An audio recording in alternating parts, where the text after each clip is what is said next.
So welcome to another edition of Wrestling for Fans. I am joined by Hardcore Christopher as soon as he sits down in the call. And this is going to be our first of a series. And so, before we get started on this review, what the heck do you got? Ham for my uncle. Oh, okay.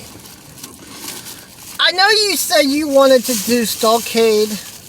Well, you said you wanted to do Starrcade. Let me finish. I know you said you wanted to do next week Rumble 92. Yeah.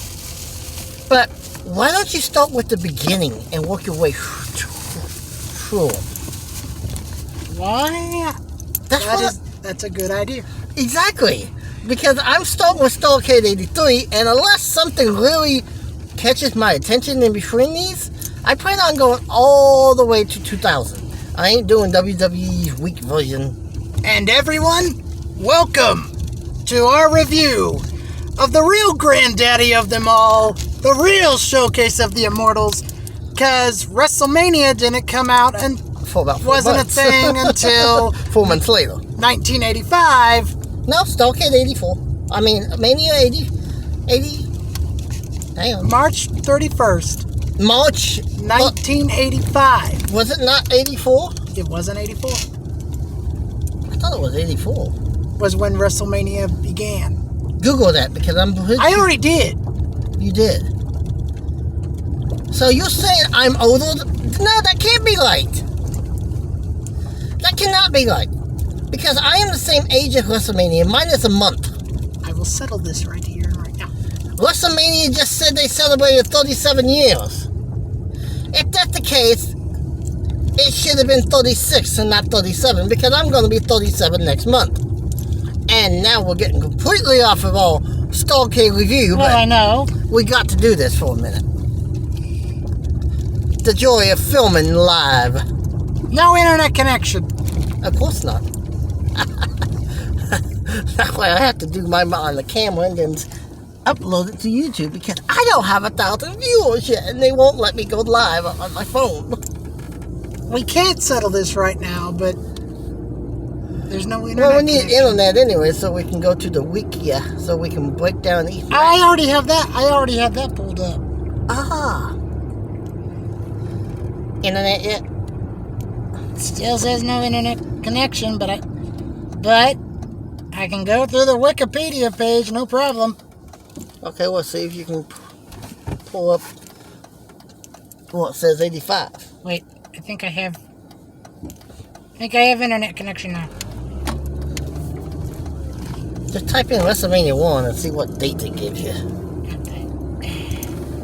Okay. So while he's doing that, we will just say this is going to be the first of our new series called Wrestling Reviews. Yes.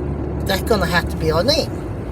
And this is officially episode 1. So have you got there yet? WrestleMania 1, March 31st, 1985. So they've been lying to us for years. Yes. It should be WrestleMania 36, not 37. Okay, that would So that means the 25th anniversary wasn't the 25th anniversary. So that's gonna be a review for a WrestleMania series that we're gonna start. So let's get started with Starrcade before I get upset. Okay. So the first match is the Assassins. Yep, I'm on my wrong page. I'm on something else. Eyes on the road. I got my eyes on the road.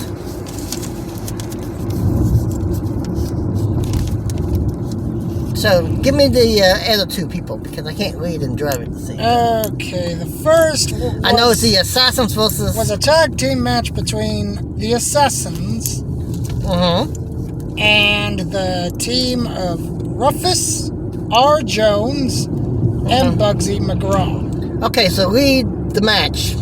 What happened there? The match started with McGraw and Jones in control over the Assassins until number 1 performed an eye rake on Jones after repeated head attacks by number 2.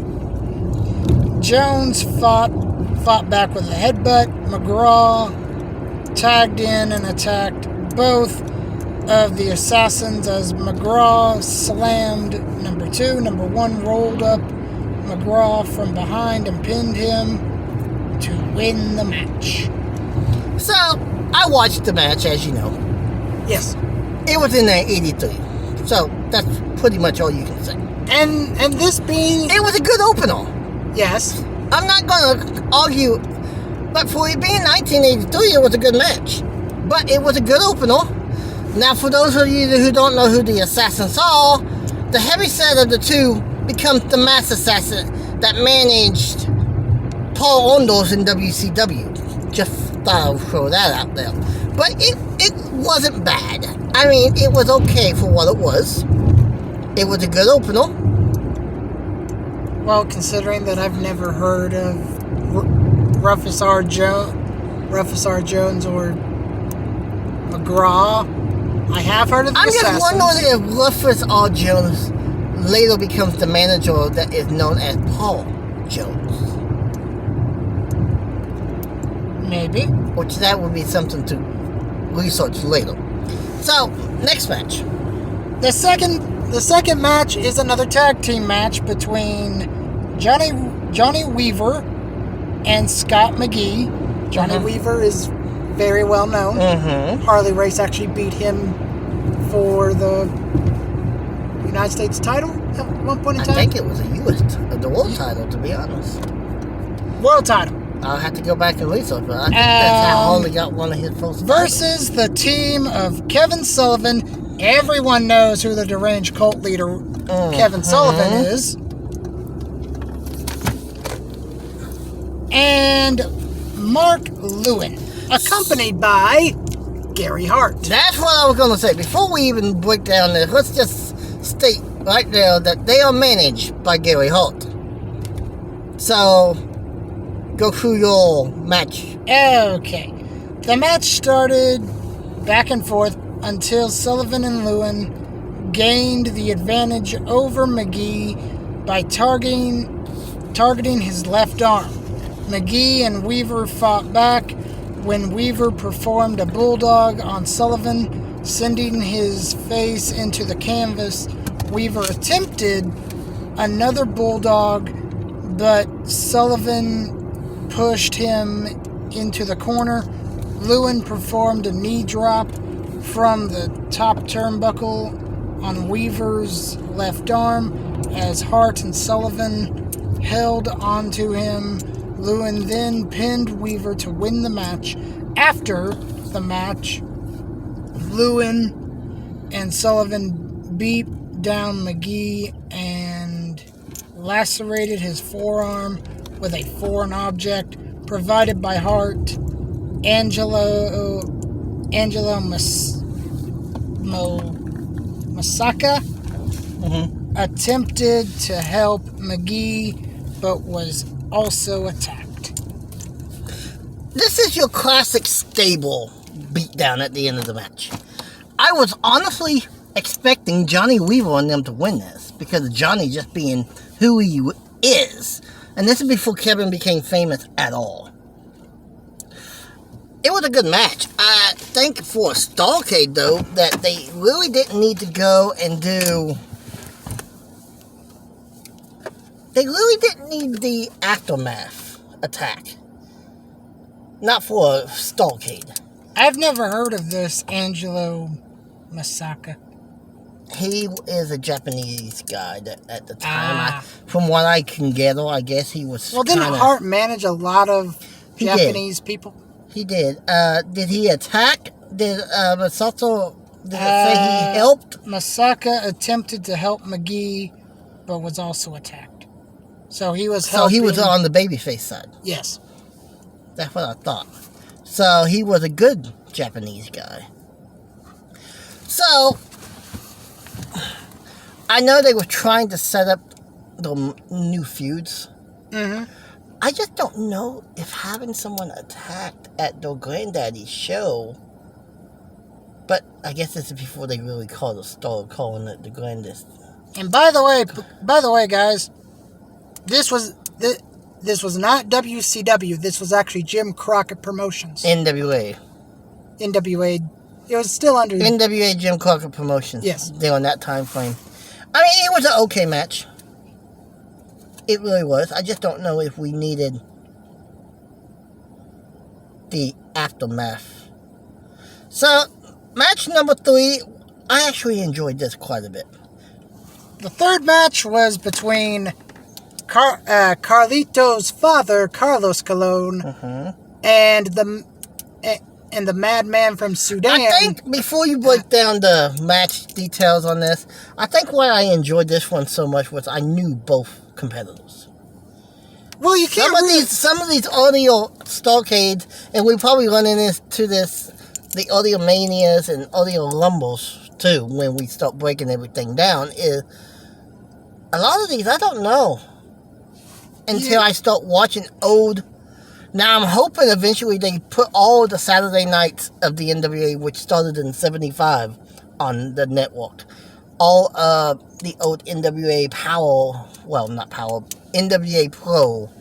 They had different shows for the NWA, like they did with WWF/E. I'm hoping eventually they put all these shows from the 60s to 70s, once TV became a thing, and they have film on it.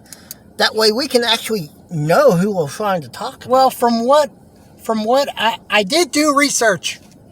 Good boy. From what I understand, this match actually culminated because of what happened over in Carlos's it did promotion. And Puerto Rico would not allow them to sync this match. It could not be put on no TV. And Jim Crockett actually refused this for a long time, but finally agreed to it, but the NWA is not at fault for this. I know who the Butcher is. You're not the current Butcher of AEW. And for those of you that don't know who Abdullah the Butcher is, just look up Abdullah the Butcher versus Bruiser Brody. He's a mini-sized Yoko, but only a hardcore version. Yes. And he's African, I think. But this was a good match. Okay. It was downright brutal. But it really was good. The match started with Abdullah dominating Colon with the use of a weapon. They don't actually say what the weapon is, but I'm going to guess a fork or something. I think he carried around a fork. He did.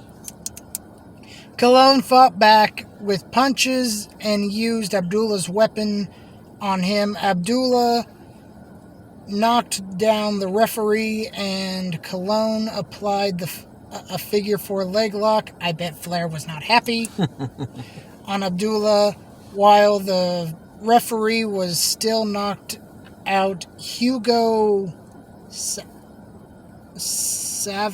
Savinovich entered the ring and hit Colon with a foreign object, allowing Abdullah to pin Colon and win the match. I'm just wondering if that's the same Hugo that later becomes the Spanish announcer for WWE. I have no idea who these guys... I mean, I know who Colon is. I know who Butcher is. I've never probably go back and rewatch that match because I didn't really pay attention to the outside influence guy. Now, was this a bloody affair like... Well, everyone that faces Abdullah, he bleeds and his opponent bleeds. So, the next match...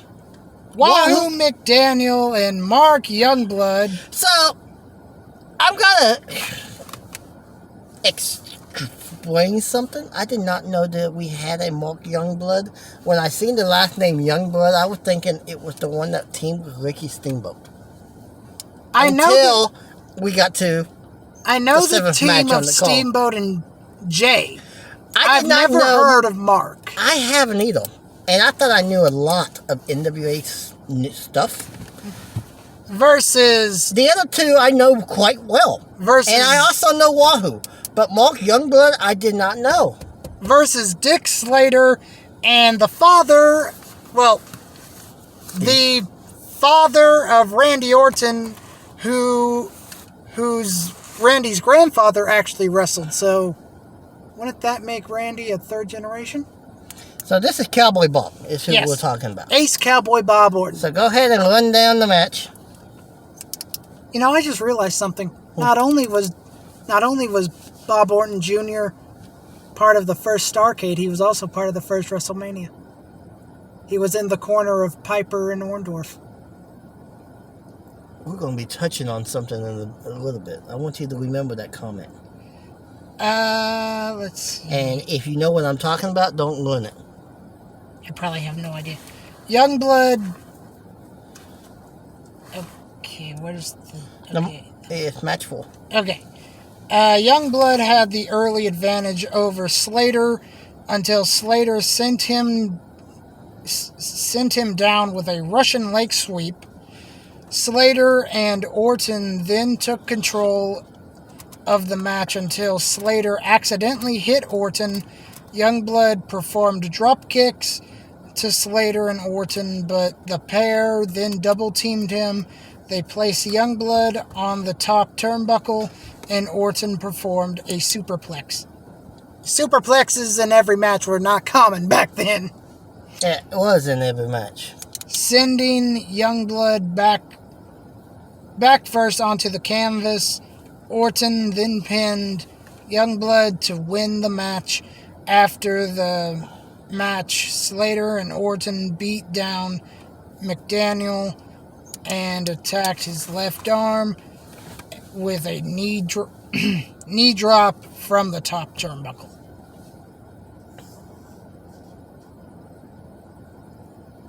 It sounds like a really good match. It is. Was that the end of your... Yes, that was the end of the... You didn't say that was the end. So, I mean, it was a real good tag match. I had no idea. Who didn't say won? Um... You forgot to say. I can tell you who won. Slater and Orton. I had no idea they were a tag team. Yeah, they was. But... I know Slater ran his own shows for a little bit. Yeah, I don't think it lasted long. So Slater... No, never mind. That's someone else, I'm thinking. So, yeah, it was real good. This is where the show really picks up. It really does. So, this next match... The fifth match was a title versus mask match between Charlie Brown and the Great Kabuki, accompanied by Gary Hart. Now, for those of you that are going to be listening to this and be like, who in the world is Charlie Brown? Okay. I was wondering the exact same thing. That's why I Googled him, and I have backstory. Kabuki had beaten the Woogie Boogie Man himself, Jimmy Valiant, in a loser leaves town match. So Jimmy, Jimmy donned the mask just like when Rhodes donned the mask and became the Midnight Rider. Like Hogan did. Yes. And Mr. America. Okay, so I have a side note that I want to read before we start the match breakdown. And this is going to be key in a minute. Title versus match. Charlie Brown versus the Great Kabuki. My side note is, NWA TV title defend in just the first 15 minutes of the match. However, the mask is for the entire match. So break down your match. Okay. Kabuki's NWA Television Championship was defended in the first 15 minutes, and Brown's mask was defended for the entire match. The match started with Brown having the advantage with the use of the ring post and a steel chair. Brown applied a chokehold, but Kabuki fought back and applied a claw hold, squeezing Brown's skull. This continued until Kabuki missed a kick in the corner and Brown pinned him after an elbow drop to his chest to win the match and the title. So my only complaint about this entire match, would you like to hear it? Yes. So the announcers are playing along the line that they need to check the time. Check the time. Did they not check the time throughout the duration? They never told us if we had a new TV champion. But, according to all my reports that I've looked up, the title did change. So it was within the 15 minutes. So if the NWA, I guess back then they really was all messed up, because you would think they would actually went out of their way to make this good, being the first title match of the night, which I found kind of shocking. Was the U.S. tag titles There's not only around two. There's at only this time? two title matches on this entire show. Exactly. No, there's three. We got Oh yeah, we got the tag team match. tag titles are coming up shortly. Not yet, but hang on before you move on. So, did we not have in '83? And I want you to look real trick. See what went in 1983 if we had U.S. Tag Team Championships. U.S. Tag Team. Just I put. don't think we had that until later. I think that it was around in '75.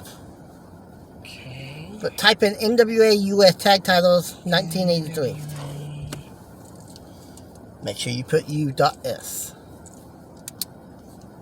Okay.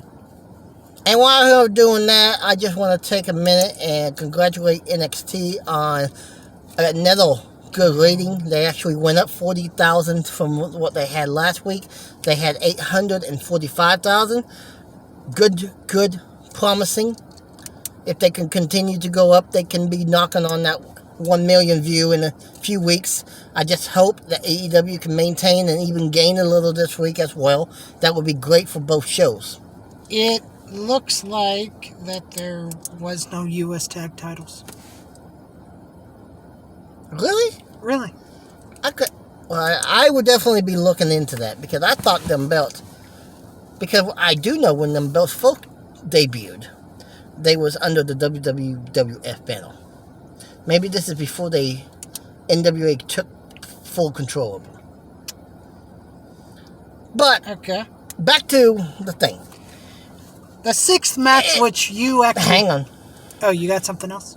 I am just going to say this. For this supposed to be coming your first closed circuit broadcast, because closed circuit is what was pre-pay-per-view,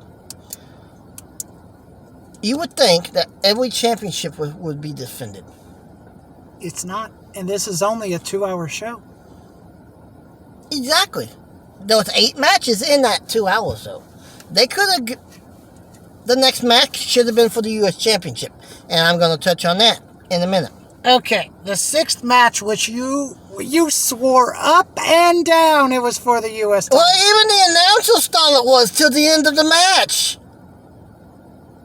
You mean Gordon Sully and Bob Gordon Caudle? Sully, at the end of this match, goes, "We have a new U.S. champion." And then shortly later, he goes, "I just been staying collected." So someone told him, I don't know if they had earpieces at this point, or if someone walked to his I think booth. someone would have had to walk.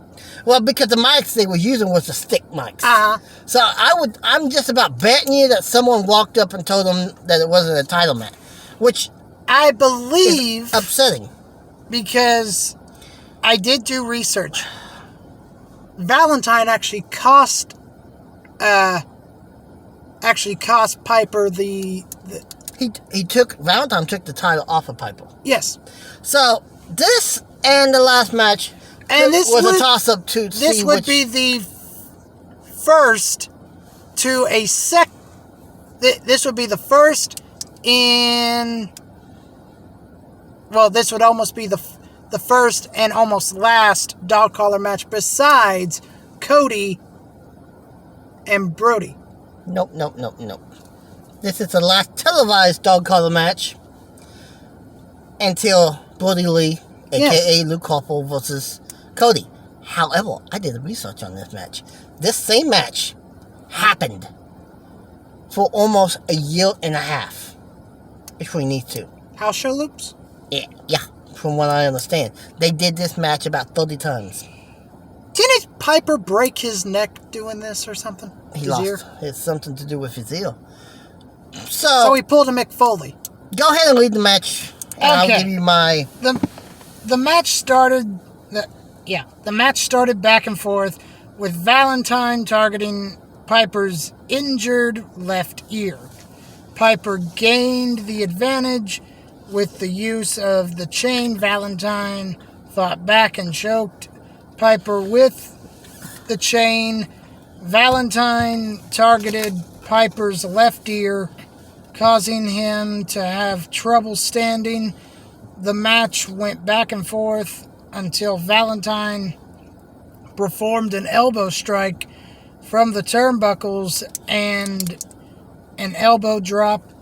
Valentine climbed the turnbuckle again, but Piper pulled him down after delivering punches with the chain. Piper pinned Valentine with the chain wrapped around his legs.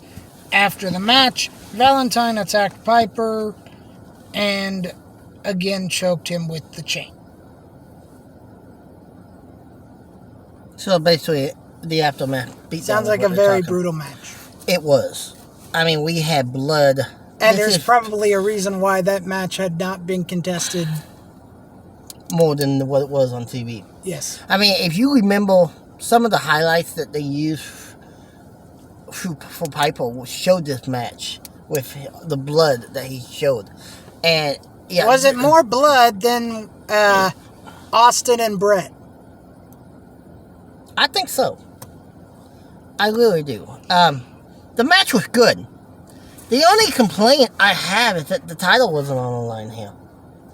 I mean, it started out with a tug of war with the neck, basically. Mm-hmm. And then Piper started grabbing extra chain. Well, he actually had a loop. And Valentine was just letting it go when he pulled. So Piper actually got the folk blow in because he was smart and held. So it was a tug of war. Pretty much. And it happened 2 or 3 times. And then the match sprung to the outside of the ring. Piper got busted open severely. It also cost Piper 75% hearing in his... And he never did gain it all back, from what I understand. No. But this is one of the 2 matches, match of the night, is what I consider. I cannot believe we are almost to the main event. It's only a 2-hour show. Okay, the 7th match was a tag team match between the team of Jay Youngblood this time and Ricky Steamboat versus the original Briscoes. And the original Briscoes are the NWA World Tag Team Champions. Yes. This is for the tag titles. So. That Angelo Masaka was the special guest referee. The match started back and forth until Jack performed a double underhook suplex to Steamboat, slamming him onto his back. The Briscoes had the advantage until Jerry complained and shoved Masaka.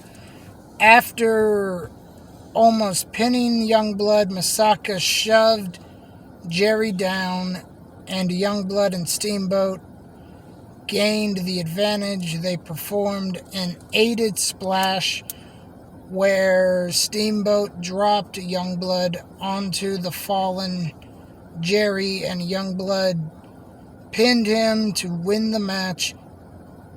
That's something I didn't realize. It says, and the title. Should say titles, because there are 2. Well, it's only 1 championship, though. After the match, the Briscoes attacked Youngblood and Steamboat and Masaka until they fought back. It was a very good match. I think the Briscoes was just about done at this point. I think this was one of the last few title matches they had. So they just dropped the titles. At this point, Steamboat and Youngblood have been tag champions on 5 different occasions. 5 times. So now they were 6. I'm curious. I'm just wondering how many they actually win altogether.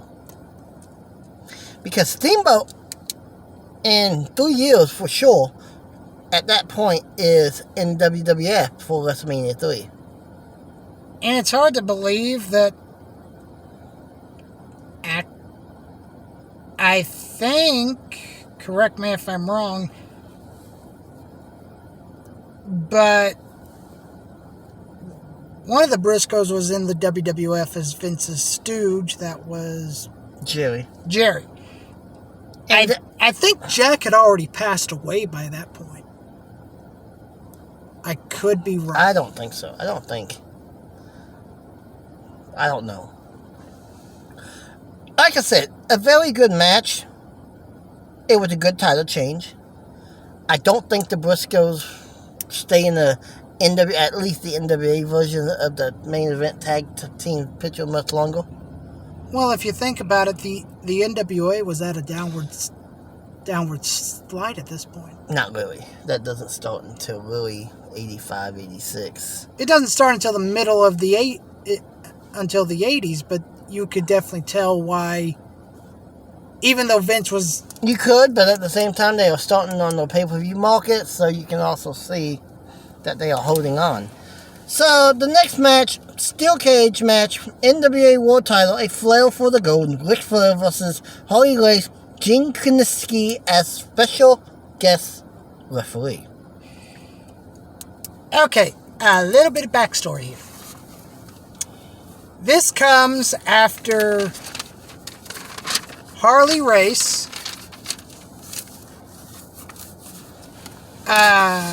sent out a $250,000 I think it was only $25,000. Well, but back then that would be all $250,000. Yeah, $25,000 bounty to get Flair out, which Slater and Orton cashed in on. So that's what. And then Flair did make a comeback. Yes, that's what leads us. And they just about took him out, and then Wahoo came out and saved him. That's what leads us here. Okay. The match began with Flair having the advantage with a headlock. Race fought back by targeting Flair's head and neck. Race, using a pile driver maneuver, dropped Flair head first into the canvas and then sent his head into the cage. Flair fought back after sending Race into the corner of the ring. Flair performed a pile driver and sent Race's head into the cage after slamming Race down with a belly-to-back suplex. Flair applied a figure 4 leg lock. Race broke the hold, rolling into the ropes, and fought back with a headbutt from the top turnbuckle as Race applied a headlock. Flair sent Race's head into Kiniski's head. Flair then performed a body press from the top turnbuckle and pinned Race to win the match and the title. So, the first thing I'm going to say is Mr. Kiniski cadence for both competitors was the same. But for what we are used to as a referee, it would be considered fast count. But